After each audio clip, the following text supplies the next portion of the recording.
ಸಂಚಾರ್ ಸಾಥಿ ಈ ಒಂದು ಅಪ್ಲಿಕೇಶನ್ ಈಗ ದೊಡ್ಡ ಕೋಲಾಹಲ ಸೃಷ್ಟಿ ಮಾಡಿದೆ. ಯಾಕೆ ಅಂತೀರಾ? ಸೊ ನಮ್ಮ ಪರ್ಸ್ನಲ್ ಡಾಟಾನ ಎಲ್ಲಾನು ಪ್ರೈವೇಸಿನ ಹಾಳು ಮಾಡ್ತಾ ಇದೆ. ಇನ್ಸ್ಟಾಗ್ರಾಮಲ್ಲಿ ಆಗಿರ್ಬೋದು, ಅಥವಾ ವಾಟ್ಸಪ್ಪಲ್ಲಿ ಆಗಿರ್ಬೋದು, ಫೇಸ್ಬುಕ್ಕಲ್ಲಿ ಆಗಿರ್ಬೋದು, ಅಥವಾ ಮೆಸೆಂಜರಲ್ಲಿ ಆಗಿರ್ಬೋದು. ಸೊ ಈ ರೀತಿಯಾದಂತಹ ಚಾಟ್ ಅಪ್ಲಿಕೇಶನ್ ಯಾವ್ಯಾವಿದೋ ಅವನ್ನ ಯೂಸ್ ಮಾಡಿಕೊಂಡು ನಾವು ಯಾರಿಗಾದರೂ ಪರ್ಸ್ನಲಿ ಪ್ರೈವೇಸಿಯಾಗಿ ಏನೋ ಒಂದು ಚಾಟಿಂಗನ್ನು ಮಾಡ್ತಾ ಇದ್ರೆ, ಎಕ್ಸಾಂಪಲ್ ನಿಮ್ಮ ಹತ್ರ ನಿಮ್ಮ ಆಧಾರ್ ಕಾರ್ಡ್ ಇರುತ್ತೆ. ಸೊ ಅದನ್ನು ಯಾರಿಗೂ ಸೆಂಡ್ ಮಾಡ್ತೀರಾ, ಸೊ ವಾಟ್ಸಪ್ ಮುಖಾಂತರ ಸೆಂಡ್ ಮಾಡ್ತೀರಾ. ಸೊ ಅದು ಪ್ರೈವೇಸಿಯಾಗಿ ಇಟ್ಕೊಳ್ಬೇಕಲ್ವ. ಆಧಾರ್ ಕಾರ್ಡ್ ಎಲ್ಲ ತುಂಬ ಇಂಪಾರ್ಟೆಂಟ್. ಒಂದು ಸ್ವಲ್ಪ ಮಾರಿ ಏನಾದರೂ ಆಧಾರ್ ಕಾರ್ಡ್ ಬೇರೆ ಕಡೆ ಹೋಯ್ತು, ಅಥವಾ ಬೇರೆಯವ್ರ ಹತ್ರ ನಮ್ಮ ಡಾಟಾ ಎಲ್ಲ ಹೋಯ್ತು ಅಂದರೆ ಅವ್ರು ಏನು ಬೇಕಾದ್ರೂ ಮಾಡ್ಬೋದು. ಉದಾಹರಣೆ, ನಮ್ಮ ಬ್ಯಾಂಕಿನ ಹಣವನ್ನು ಜಾಮ್ ಮಾಡಿಕೊಂಡು ಎಲ್ಲನೂ ಡೆಬಿಟ್ ಮಾಡ್ಕೋಬೋದು. ಸೊ ಇದೇ ರೀತಿಯಾಗಿ ಹ್ಯಾಕ್ ಮಾಡಿಕೊಂಡು ಬ್ಯಾಂಕಿನ ಹಣವನ್ನು ಪೂರ್ತಿನ ನಮ್ಮ ಹಣವನ್ನು ಖಾಲಿ ಮಾಡ್ಕೋಬೋದು. ಸೊ ಎಕ್ಸಾಂಪಲ್, ಈಗ ವಾಟ್ಸಪ್ ಮುಖಾಂತರ OTP ಇದೆಲ್ಲ ಬರುತ್ತಲ್ವ. ಸೊ OTP ಮುಖಾಂತರ ನೀವು ಬ್ಯಾಂಕ್ ಅಕೌಂಟ್ ಬ್ಯಾಲೆನ್ಸನ್ನು ಚೆಕ್ ಮಾಡ್ಕೋಬೋದು. ಈ ರೀತಿಯಾದಂಥ ಪ್ರೈವೇಸಿ ಡಾಟಾಗಳು ಇರ್ತವೆ. ಸೊ ಆದರೆ ಸಂಚಾರಿ ಸಾಥಿ ಅಪ್ಲಿಕೇಶನ್ ಇನ್ಸ್ಟಾಲ್ ಮಾಡ್ಕೊಂಡಿದ್ವಿ ಅಂತಂದರೆ, ಸೊ ನೀವು ಯಾವುದೇ ಆ್ಯಕ್ಟಿವಿಟೀಸ್ ವಾಟ್ಸಪ್ಪಲ್ಲಿ ಈಗ ಎಕ್ಸಾಂಪಲ್ ಕೊಟ್ಟನಲ್ಲ, ಈ ರೀತಿಯಾದಂಥ ನಮ್ಮ ಪರ್ಸ್ನಲ್ ಡಾಟಾಗಳು ಲೀಕ್ ಆಗ್ತವೆ ಅಂತ. ಸೊ ಅದೇ ರೀತಿಯಾಗಿ ನೀವು ಏನೇ ಮಾಡಿದ್ರೂ ಕೂಡ ಆ ಒಂದು ಅಪ್ಲಿಕೇಶನಿಂದ ನಮ್ಮ ಸರ್ಕಾರ ಟ್ರ್ಯಾಕ್ ಮಾಡ್ತಾ ಇರುತ್ತೆ. ಸೊ ಇವನು ಏನು ಮಾಡ್ತಾ ಇದ್ದಾನೆ, ಸೊ ಇವನು ಏನೇನೆಲ್ಲ ಮೆಸೇಜ್ ಮಾಡ್ತಾ ಇದ್ದಾನೆ, ಮೀನ್ಸ್ ನಿಮ್ಮ ಆಧಾರ್ ಕಾರ್ಡು ಯಾವ್ಯಾವ ಡಾಟಾ ಎಲ್ಲ ಏನೇನಿದೆ ನಿಮಗೆ ಅಂತೇಳಿ ಟ್ರ್ಯಾಕ್ ಮಾಡ್ತಾ ಇರುತ್ತೆ. ಹಾಗೆ ಈ ಒಂದು ಟ್ರ್ಯಾಕ್ ಮಾಡೋದು ಹೇಗೆ ಅಂತಂದರೆ, ಸೊ ಸುಮ್ಮನೆ ಇವನ ಹತ್ರ ಬಂದು ಇವನೇನು ಮಾಡ್ತಾ ಇದ್ದಾನೆ, ನಿನಗೆ ಯಾರಿಗೋ ಮೆಸೇಜ್ ಮಾಡ್ತಾ ಇದ್ದೀನಿ, ಅಥವಾ ನಾನು ವಾಟ್ಸಪ್ ಮುಖಾಂತರ ಯಾರಿಗೋ ಸೆಂಡ್ ಮಾಡ್ತಾ ಇದ್ದೀನಿ ಏನೋ ಅಂತ ಹೇಳಿ ಯಾರು ಟ್ರ್ಯಾಕ್ ಮಾಡಲ್ಲ.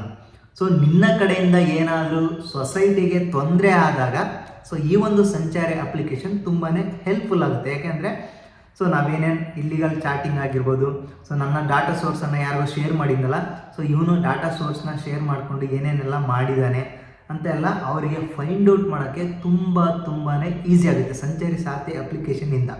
ಸೊ ಯಾವುದೇ ಒಂದು ಮಧ್ಯವರ್ತಿ ಅಪ್ಲಿಕೇಶನ್ ಹೋಗ್ಬಿಟ್ಟು, ಈಗ ವಾಟ್ಸಪ್ಪಲ್ಲಿ ಅಥವಾ ಐಫೋನಲ್ಲಿ ಯಾರೋ ಯೂಸ್ ಮಾಡಿದ್ದಾರೆ ಅಂತ ಹೇಳ್ಬಿಟ್ಟು, ನೋಡಿರಿ ನಿಮಗೆ ಡಾಟಾ ಕೊಡ್ರಿ, ಈ ಥರ ಇಲ್ಲಿಗಲ್ ಡಾಟಾ ಸೋರ್ಸ್ ಅಥವಾ ಏನೋ ಒಂದು ಕೆಟ್ಟ ಕೆಲಸ ಮಾಡಿದ್ದಾನೆ, ನಮಗೆ ಡಾಟಾ ಬೇಕು ಒಂದು ಅಂತೇಳಿ ನಾವು ಅರ್ಜಿನ ಸಲ್ಲಿಸ್ಕೊಂಡು, ಅವರು ಡಾಟಾ ಕೊಟ್ಟದ ನಂತರ ಅವರು ಕೊಡುವ ಡಾಟಾನ ವೆರಿಫೈ ಮಾಡಿಬಿಟ್ಟು ಡಾಟಾಸ್ ಇಟ್ಕೊಂಡು ಅವರಿಗೆ ಜುಡಿಷಿಯಲ್ ಅಂದರೆ ಜಸ್ಟಿಸ್ ಏನೋ ತೊಂದರೆ ಆಗಿದೆ ಇವನಿಂದ ಅಂತೇಳಿ ಬೇರೆಯವ್ರಿಗೆ ಜಸ್ಟಿಸ್ ಕೊಡೋಕ್ಕೆ ಅವ್ರ ಕಡೆಗೆ ಹೋಗ್ಬೇಕಿತ್ತು. ಈಗ ಆಗಲ್ಲ.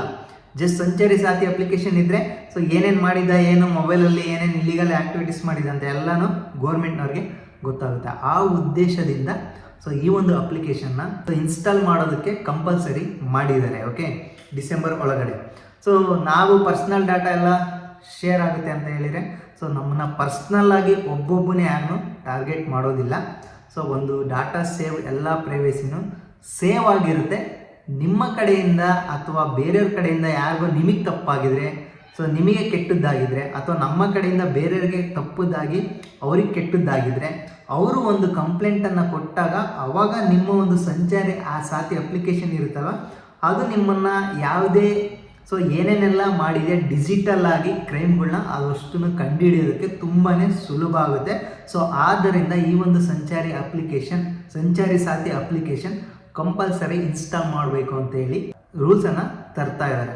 ಬಟ್ ಐಫೋನಲ್ಲಿ ಈ ಒಂದು ಸಂಚಾರಿ ಸಾಥಿ ಅಪ್ಲಿಕೇಶನ್ಗೆ ಇನ್ಸ್ಟಾಲ್ ಮಾಡೋದಕ್ಕೆ ಪರ್ಮಿಷನ್ ಕೊಡೋದಿಲ್ಲ ಅಂತೇಳಿ ಐಫೋನ್ CEO ಮಾತಾಡಿದ್ದಾರೆ. ಹಾಗೆ ಈ ಒಂದು ಅಪ್ಲಿಕೇಶನ್ ನಮಗೆ ನಮ್ಮ ಯೂಸರ್ಸ್ಗೆ ಅವಶ್ಯಕತೆ ಇಲ್ಲ ಅಂತೇಳಿ ಇದನ್ನು ತಡೆ ಹಿಡಿದಿದ್ದಾರೆ.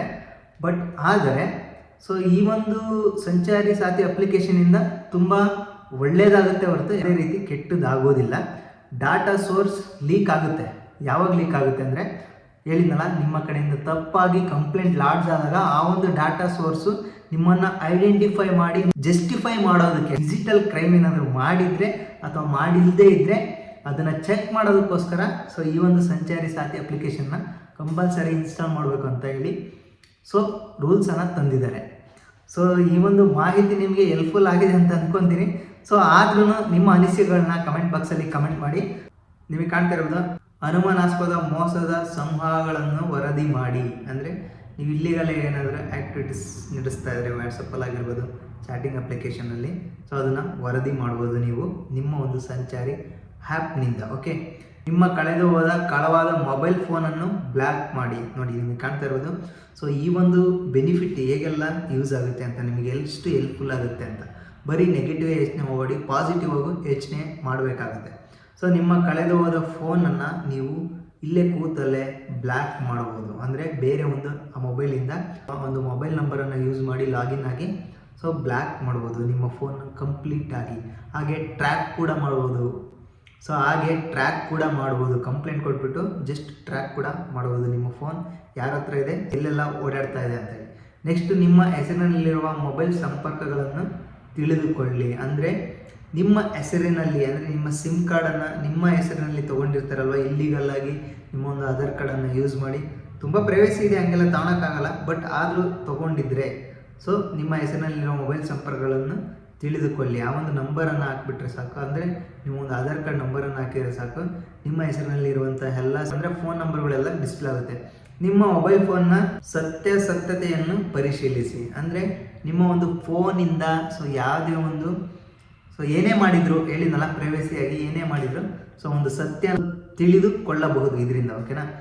ಭಾರತೀಯ ಸಂಖ್ಯೆಯೊಂದಿಗೆ ಒಳಬರುವ ಅಂತಾರಾಷ್ಟ್ರೀಯ ಕರೆಗಳನ್ನು ವರದಿ ಮಾಡಿ. ಅಂದರೆ ಸೊ ನಿಮಗೆ ಬೇರೆ ಕಂಟ್ರಿಯಿಂದ ನಿಮಗೆ ಫೋನ್ ಮಾಡಿ ಸೊ ನಿಮ್ಮ ಒಂದು OTPನ ಕೇಳಿಬಿಟ್ಟು ಹಣವನ್ನು ಜಾಮ್ ಮಾಡೋದಾಗಿರ್ಬೋದು, ಅಥವಾ ಹಣವನ್ನು ಡೆಬಿಟ್ ಮಾಡಿಕೊಂಡು ನಿಮ್ಮ ಒಂದು ಅಕೌಂಟಿಂದ ಮೋಸ ಮಾಡೋರಾಗಿರ್ಬೋದು. ಸೊ ಅದೆಲ್ಲ ಮಾಹಿತಿ ಇಲ್ಲಿ ನಿಮಗೆ ಕಾಣ್ತಾ ಇರ್ಬೋದು. ಭಾರತೀಯ ಸಂಖ್ಯೆಯೊಂದಿಗೆ ಒಳಬರುವ ಅಂತಾರಾಷ್ಟ್ರೀಯ ಕರೆಗಳನ್ನು ವರದಿ ಮಾಡಬಹುದು. ನೀವು ಬೇರೆ ಕಂಟ್ರಿಯಿಂದ ಫೋನ್ ಮಾಡಿ ನಿಮಗೆ ಫ್ರಾಡ್ ಮಾಡೋಕ್ಕೋದ್ರೆ ಸೊ ಅದನ್ನು ಕೂಡ ಕಂಡುಹಿಡಿಬೋದು.